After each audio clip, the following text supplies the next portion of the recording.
स्वागत है दोस्तों मेरे YouTube चैनल डे ग्रोथ में। दोस्तों मैग्नेट से रिलेटेड MCQ सीरीज का ये चौथा लेक्चर है। इस लेक्चर में हम लोग 20 क्वेश्चंस को डिस्कस करेंगे। दोस्तों यदि आप मेरे चैनल पर नए हैं तो प्लीज़ सब्सक्राइब करें, शेयर करें और बेल आइकन को दबाएं। दोस्तों अब तक हम लोग 75 क्वेश्चंस को कवर कर चुके हैं, डिस्कस कर चुके हैं उनको। तो आइए अब उससे आगे क्वेश्चन नंबर 76 को देखते हैं। अस्थायी चुंबकीय पदार्थों में BH वक्र होता है। ऑप्शन है पतला व लंबा, बी पतला व छोटा, सी है मोटा व लंबा, डी है मोटा व छोटा। तो दोस्तों hysteresis loop magnetizing force H और B के बीच में बनाया जाता है और कुछ इस प्रकार से डिजाइन किया जाता है।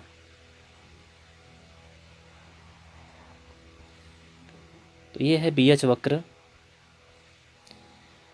तो किसी अस्थायी चुंबक की पदार्थों के लिए ये ग्राफ, ये लूप लंबा होता है और इसकी चौड़ाई बहुत कम होती है, जबकि अस्थायी चुंबकीय पदार्थों के लिए क्या होता है, यह काफ़ी चौड़ा होता है और इसकी लंबाई भी थोड़ी कम हो जाती है, कुछ इतना हो सकता है या इससे कम। तो याद रखिए यहाँ पर अस्थायी चुंबकीय पदार्थों के लिए पूछा गया है, तो इसका ऑप्शन सही होगा ए पतला व लंबा। क्वेश्चन नंबर 77 रिएक्टिविटी का व्युत्क्रम है। ऑप्शन है मैग्नेटिक फ्लक्स, परमियंस, परमिबिलिटी, रिटेंटिविटी। तो दोस्तों ये बहुत आसान क्वेश्चन है, इसका ऑप्शन सही होगा C permeability. Question number 78 hysteresis loop कठोर चुंबकीय पदार्थों के लिए होता है। ऑप्शन है आयताकार, वृत्ताकार, त्रिभुजाकार, कोई नहीं। तो दोस्तों अभी हम लोगों ने डिस्कस किया हिस्टैरिसीस लूप को, इसको हिंदी में कहते हैं शैथिल्य लूप। तो कठोर चुंबकीय पदार्थों के लिए या फिर अस्थायी चुंबकीय पदार्थों के लिए, परमानेंट मैग्नेट जिन पदार्थों को बनाया जाता है उनका जो लूप होता है ये काफ़ी चौड़ा होता है। तो ये आयताकार होगा या कहीं कहीं आपको वर्गाकार मिल सकता है। ठीक है, तो इसका आंसर होगा ए। क्वेश्चन नंबर 79 एक चोक कॉइल में स्थैतिक प्रेरित EMF के लिए जिम्मेदार है। ऑप्शन है स्थिर धारा, स्थिर व प्रत्यावर्ती धारा, प्रत्यावर्ती धारा, उपरोक्त में से कोई नहीं। तो कोई भी कॉइल होगा वो एक जगह रखा हुआ है, फिर और उसमें जो फ्लक्स स्थापित होगा, मान लीजिए कोई फ्लक्स इस प्रकार से स्थापित हो गया, तो इस कॉइल में इंड्यूस EMF कब होगा, जब कॉइल फ्लक्स को काटे या फ्लक्स कॉइल को काटे। तो इस प्रकार से जब हम धारा देंगे कॉइल को AC प्रत्यावर्ती, जिसके कारण जो फ्लक्स बनेगा इस करंट के कारण, प्रत्यावर्ती करंट के कारण, वो भी परिवर्तित होगा, प्रत्यावर्ती नेचर का होगा, जिसके कारण वो फ्लक्स क्या करेगा, इस कॉइल को काटेगा, उनका छेदन करेगा, जिसके कारण इस कॉइल में इंड्यूस्ड EMF उत्पन्न होगा। वो कैसा होगा EMF, स्थैतिक प्रेरित EMF, है ना। तो इन सब के लिए कौन जिम्मेदार है या फिर किसके कारण उत्पन्न हो रहा है, इस प्रत्यावर्ती धारा के कारण। तो इसका ऑप्शन सही होगा सी प्रत्यावर्ती धारा। नेक्स्ट है क्वेश्चन नंबर 80 निकल निम्न में से संबंधित है। फेरी चुंबकीय सामग्री, पैरा चुंबकीय सामग्री, फेरो चुंबकीय सामग्री, डाया चुंबकीय सामग्री। तो निखिल क्या है, यह एक फेरोमैग्नेटिक मटेरियल है। क्वेश्चन नंबर 81 कुंडली में धारा की दिशा किस नियम से ज्ञात की जाती है। ऑप्शन है फ्लेमिंग का बायां हस्त नियम, बी है फ्लेमिंग का दायां हस्त नियम, सी है कार्क स्क्रू नियम, डी है दाएं हस्त अंगूठा का नियम। तो किसी कॉइल में धारा की दिशा ज्ञात की जाती है फ्लेमिंग के दाएं हाथ के नियम द्वारा। क्वेश्चन नंबर 82 BH वक्र ... हानियाँ प्रदर्शित करता है। भंवर धारा हानि, हिस्टैरिसीस हानि, तांबा हानि, भंवर धारा हानि व हिस्टैरिसीस हानि। तो BH वक्र क्या दिखाता है, BH वक्र दिखाता है हिस्टैरिसीस हानि। चुंबकीय फ्लक्स के कारण कोर में कौन सी हानि हो रही है, वो वो हानि कौन सी होती है? हिस्टैरिसीस हानि, चुंबकीय फ्लक्स के कारण। तो इसका ऑप्शन सही होगा बी। क्वेश्चन नंबर 83, मुलायम चुंबकीय पदार्थों में धारणशीलता व निग्राहिता होती है। ऑप्शन है ए निम्न उच्च, बी उच्च निम्न, सी उच्च उच्च, डी है निम्न निम्न। तो मुलायम चुंबकीय पदार्थों के लिए धारणशीलता भी लो होनी चाहिए और निग्राहिता, निग्रह बल भी लो होनी चाहिए। ये दोनों क्वालिटी, दोनों प्रॉपर्टी मुलायम चुंबक के लिए निम्न होनी चाहिए। इसका ऑप्शन सही होगा डी, निम्न और निम्न। Question number 84, M M F के समान है। ऑप्शन है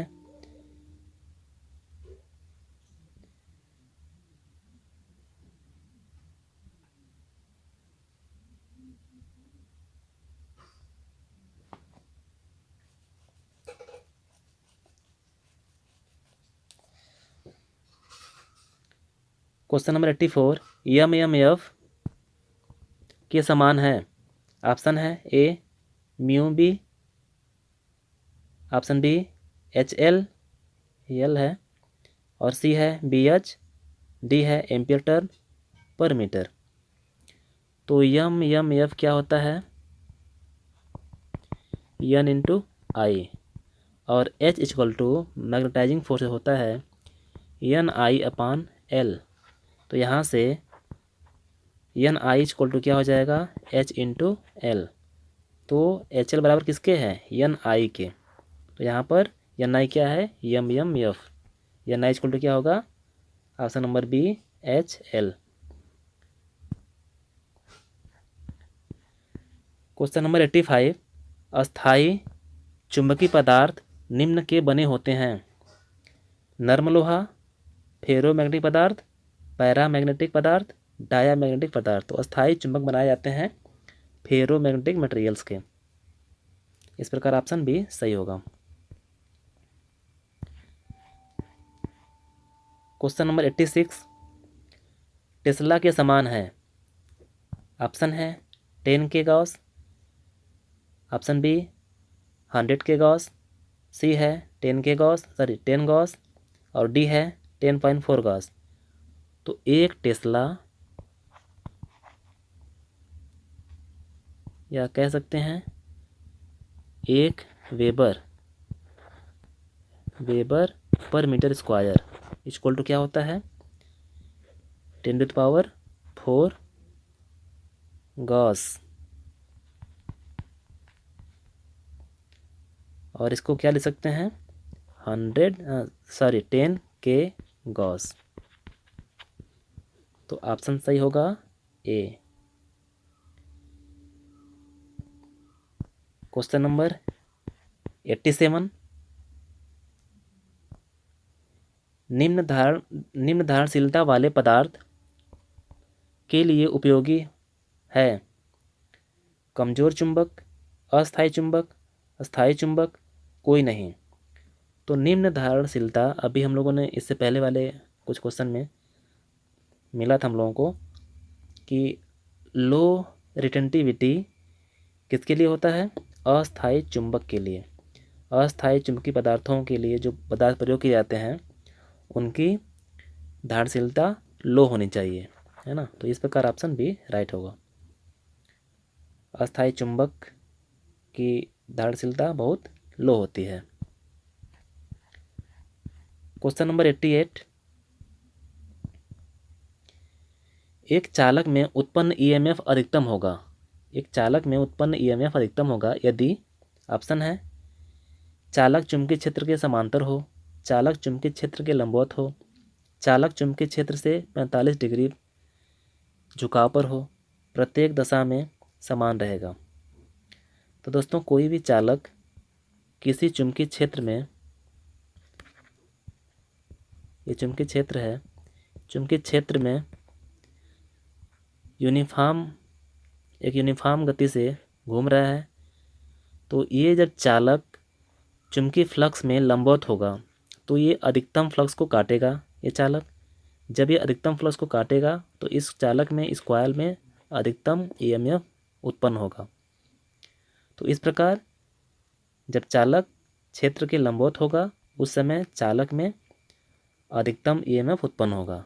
तो इस प्रकार से इसका ऑप्शन सही होगा बी, चालक चुंबकीय क्षेत्र के लंबवत हो। क्वेश्चन नंबर 89, फ्लेमिंग के दाएं हाथ के नियम के अनुसार उत्पन्न ईएमएफ की दिशा किससे दर्शाते हैं? तो फ्लेमिंग के दाएं हाथ के नियम के अनुसार 3 अंगुलियां प्रयोग की जाती हैं और तीनों परस्पर लंबवत होती हैं। उनमें होती है तीनों उंगलियां, अंगूठा, पहली उंगली और बीच की उंगली।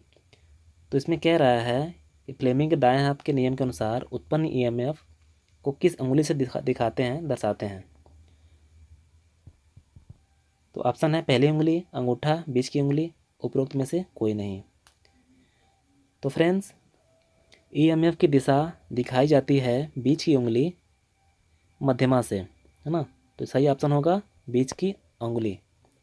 यही दिखाता है चालक में इंड्यूस ईएमएफ, इलेक्ट्रोमोटिव फोर्स।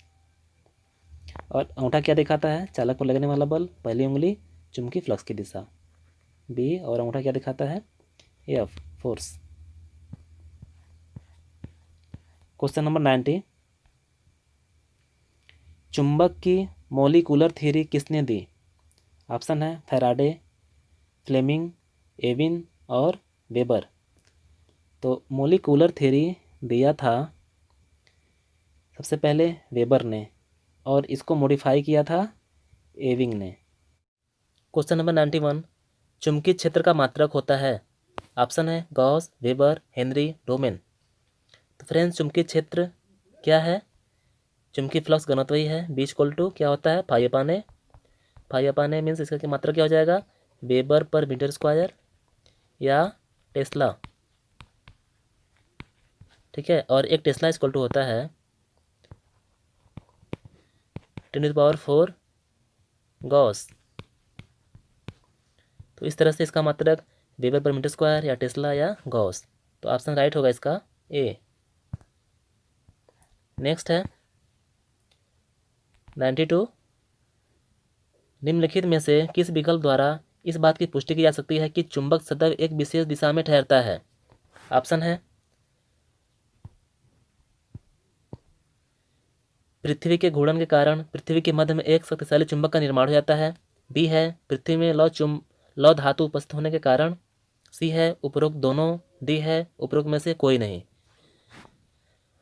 तो इसका ऑप्शन सही होगा ए, क्योंकि पृथ्वी के घूर्णन गति के कारण ही पृथ्वी के केंद्र में एक शक्तिशाली क्षण चुंबक का निर्माण होता है, जिसके कारण पृथ्वी पर कोई भी चुंबक या चुंबकीय सुई कुछ भी जब स्वतंत्र अवस्था में लटका देते हैं तो वो एक विशेष दिशा में ठहरता है, उत्तर और दक्षिण दिशा में। इसका मेन रीजन है, मुख्य रीजन है पृथ्वी की घूर्णन गति, जिसके कारण उसके केंद्र में एक शक्तिशाली चुंबक का निर्माण होता है और हमारी पृथ्वी एक चुंबक की भांति व्यवहार करती है। क्वेश्चन नंबर 93, लोहे की बनी वस्तुएं चुंबक द्वारा क्यों आकर्षित की जाती हैं? क्योंकि लोहे में छोटे छोटे आणविक चुंबक होते हैं, क्योंकि संपूर्ण लोहे में चुंबकीय बल रेखाएं चुंबक की भांति कार्य करती हैं, उपरोक्त दोनों, उपरोक्त में से कोई नहीं। तो फ्रेंड्स, थ्योरी के सेक्शन में हम लोग मॉलिक्यूलर थ्योरी ऑफ मैग्नेटिज्म, चुंबकत्व का आणविक सिद्धांत डिस्कस किया था। उसमें ये पॉइंट बहुत अच्छे से मेंशन किया गया है। तो यदि आप लोग उसको नहीं देखे हैं उस वीडियो को तो प्लीज़ देख लीजिए, उसका लिंक डिस्क्रिप्शन दिया गया है। तो फ्रेंड्स, क्या होता है, कोई भी लौह धातु जो चुंबकीय पदार्थ होते हैं, ये मान लीजिए चुंबकीय पदार्थ हैं, इनमें जो मॉलिक्यूल होते हैं इनके, वो आपस में एक छोटे चुंबक होते हैं।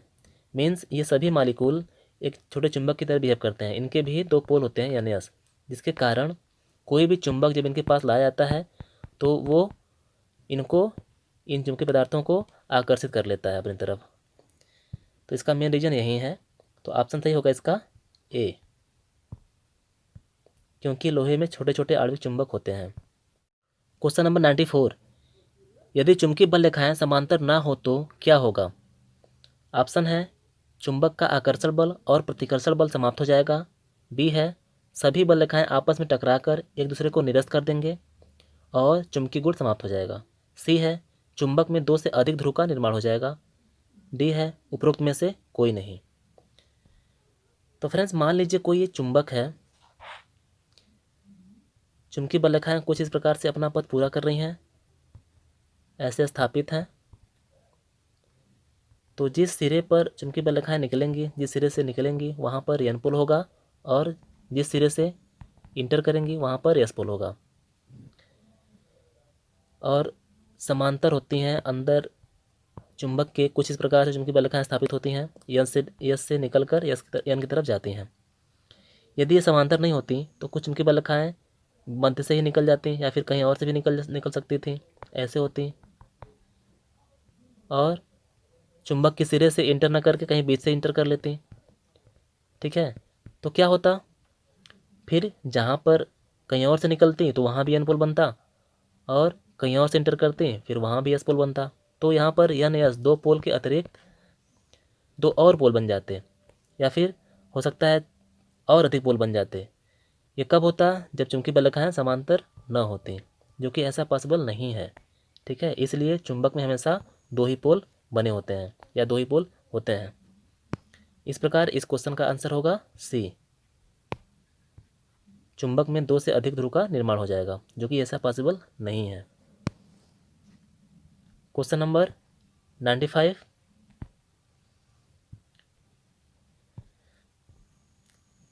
निम्नलिखित में से कौन लौह चुंबकीय पदार्थ नहीं है?